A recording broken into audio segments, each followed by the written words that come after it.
بس Wafa, who's our head of research over here and who's very diligently put this whole concept together after she and I were in London, and we were, some of you know that we at the foundation had an auction recently for about 48 works. Of course, Forbes flew around about. شو عم بيعملوا هدول راح يبيعوا الكولكشن. حبيبي انا اشتريت هدول على مرتين من هذيك السنه بس صاروا فلا net our numbers went up and go down. مهم هيدا الستاتيو هيدا كان منحوته هيدا شوقي شوقيني اللي هو فنان لبناني رائع عايش بباريس. كان عامل هالمنحوته هاي اسمها Petit Prince l'enfant de Gaza.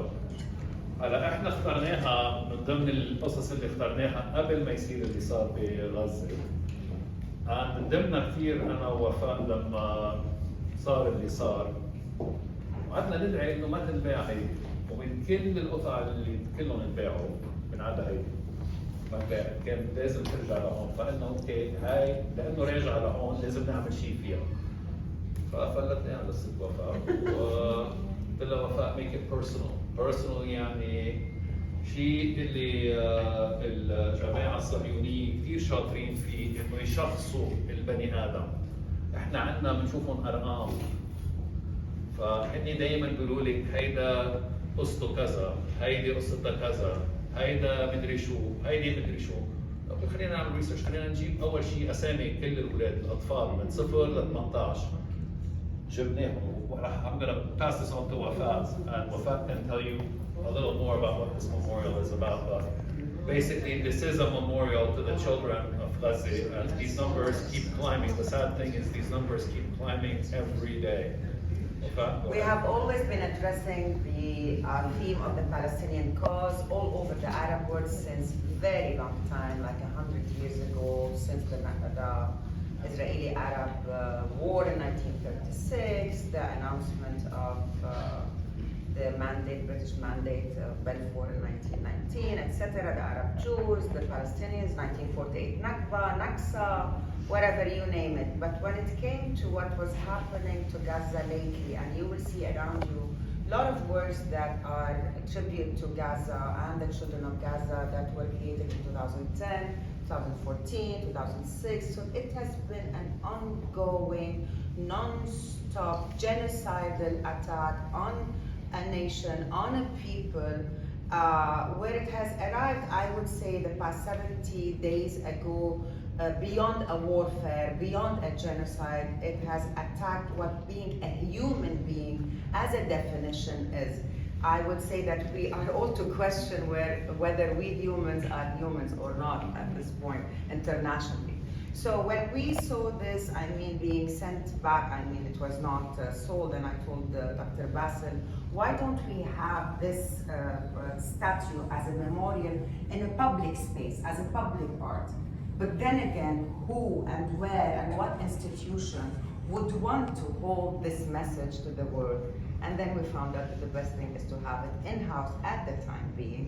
And even Dr. Bassel went further and said, I would like to maybe ask the artist to have it on a bigger scale for an institution that would like to put it as a public remembrance and a public tribute, by the way, to the non-stop till date, as we are speaking. I'm not sure that we have 100 children that are killed by this moment.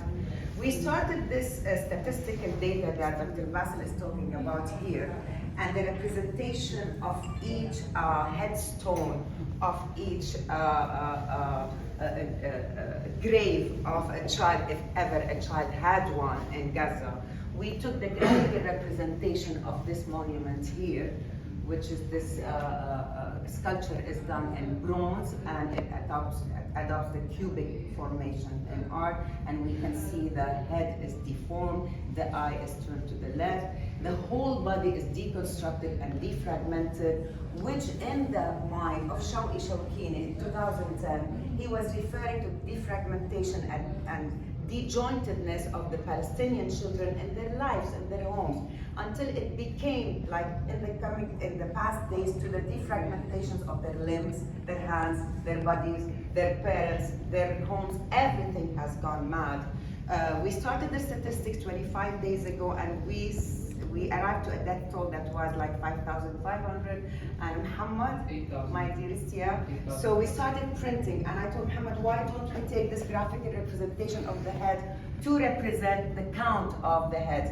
We were able to register 2,660 names from the age of 0 to 18. And believe me, after the hospital of Al-Shifa was bombarded, they could not register names anymore. And even if they registered them down on paper, they could not feed them to computers so that the Ministry of Health can register them.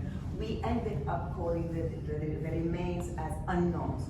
We reached an amount of like 3,400 here. This podium or this memorial or this tribute to the children of Gaza is made of 5 panels.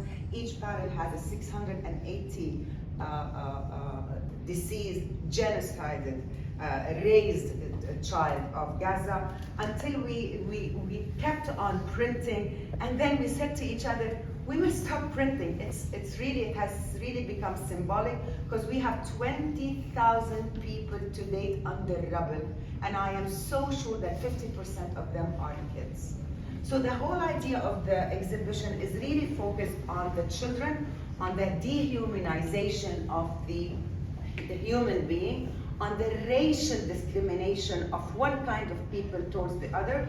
I was even telling Dr. Basil and Tariq Saura, Tariq Saura, okay, that Basil Youssef, the cynical comedian, when the war first started, was telling the media, what is the conversion of one Israeli to a Palestinian? Is it a 1 to 5,000? Is it a 1 to 7? When will this stop? So you will see that this exhibition is really focused on the dehumanization of the Palestinian people in specific, the children, and of course in specific, and also a tribute to most of the Gazans that has endured and passed through atrocities for the past 70 years, and the whole Palestinian cause symbolized with several paintings that we have all over here. We did not showcase our artworks of Palestinian collection that we have at the Daloul Art Foundation, because we have nearly more than 1,000 pieces of Palestinian art. Another thing that I would like to make clear is the title of the exhibition. The title is The Little Prince of Gaza, which is one inspired by the title of this work done by Shawish Al-Kine, كان مسميه أمير غزة, that Small Prince Child of Gaza مترجمه بالإنجليزي 2010 2010 عنده لهيدا. So what we did, the thematical idea behind this exhibition is to play on the word of The Little Prince, which is the popular novella by Antoine de Exupéry, Le Petit Prince, and how the wisdom of children, how they see things through the lens of naivety and spontaneity and innocence, until they learn in the real world that, things are way more complicated to the adults, and to really care for a person, you have to be responsible for that person. This is the philosophy of The Little Prince, which reminds us of the wisdom of the children, and the play of the Machiavellian The Prince, where, of course, Niccolo Machiavelli has written The Prince. It's a treatise on how governors should be ruling the state, using whatever it takes to serve the objective of the state. So eventually, the end justifies the means, no matter what the cost is. And it's so saddening that even on now, as we are speaking on the news media, they call it collateral damage. Collateral damage, because we want to arrive to a certain objective. We want to بس مش قادرين يوصلوا له. Yeah, exactly. And till date, 72, 73, 74 days, the only thing, tangibly that we have seen is more deceased, raised, and genocide of mainly 50% children. So I invite you to tour around. The exhibition, even as limited as you see it, in comparison to the vast collection of DAF's artworks, is divided into sub-themes. Here is the memorial, And I wanted everyone to enter here and have some kind of a 1 minute of silence. That's why you see things so serenely displayed, so that the power of silence is even much powerful than the noise that we are listening to nowadays. The one over there has the projection that we got from the Palestinian Museum. I have to make also sure that this exhibition is in collaboration with the Palestinian Museum in Birzeit, in Ramallah, in the West Bank, headed and directed by our beloved artist Amir Shumali, whose works are also displayed over here. He told me وفا ما تحكي عنه أحسن ما يقول عن تحطه لوحة الدايركتور, but we are so proud to have the work of Amir. And behind us here we see two artworks by Bashir Makhoul, reading أطفال الحجارة. So this is the main core of the exhibition. Over there we have a projection from the Palestinian Museum showing archival pictures of children also from the 1930s till date. And most of the artworks fall under the theme of children of peace and children of war, inspired by Laila Shawwa's work. Over there, you will feel that you are entering into a reminiscent Palestine, the one that our maybe ancestors have spoken about, the oranges, the olive groves, the traditional dress, the tabriz, the archival, the family, etc. Over there behind us, we have Le Pardon, which shows also a very popular image of the Holocaust, Auschwitz, and it is the evil room. Furthermore, I invite you to enter inside and see works by Samira Badran, by Sliman Mansour, by Ismail Shammoud, by Abed Abdi. Some talk about the confinement, the unlimited confinement of the Palestinian people, not allowed to even move within the occupied territory. So enjoy the show. I'm sorry, I shouldn't say enjoy, but just feel what message we were trying to portray.